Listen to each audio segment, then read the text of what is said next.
Depuis 6 mois qu'elle existe, La Poule qui pond, la maison d'édition clermontoise, a déjà sorti 4 livres très remarqués dans les librairies jeunesse.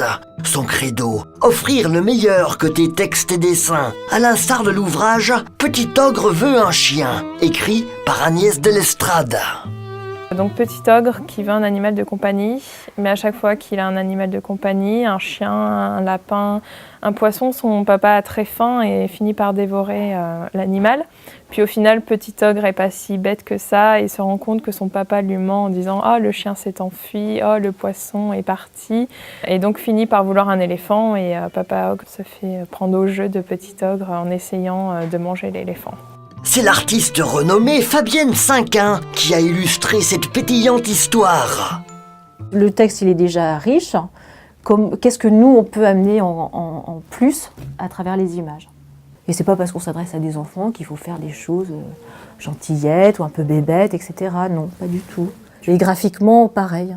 J'ai envie d'emmener les lecteurs, oui, vers la poésie, et puis surtout de stimuler aussi l'imagination du lecteur.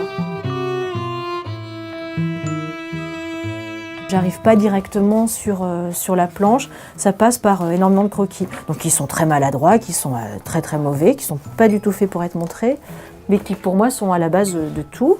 Ensuite, je compose sur ma feuille, alors soit au crayon à papier d'abord, soit directement à l'encre de Chine quand je me sens en forme. Et puis après, il y a tout le travail de mise en couleur. Je peux pas m'empêcher dans tous les albums à faire des clins d'œil, ici Gargantua, évidemment avec Rabelais, sur l'univers des contes. Des orthophonistes et des spécialistes de la dyslexie ont aussi apporté leur contribution à ce livre en colorisant les syllabes du texte pour faciliter sa lecture par tous. C'est un système de financement participatif qui permet aujourd'hui à l'éditeur La Poule qui pond d'évaluer l'intérêt d'un projet pour le grand public avant sa réalisation. Le livre Expression animale qui vient de sortir reçoit ainsi, sans surprise, le meilleur accueil.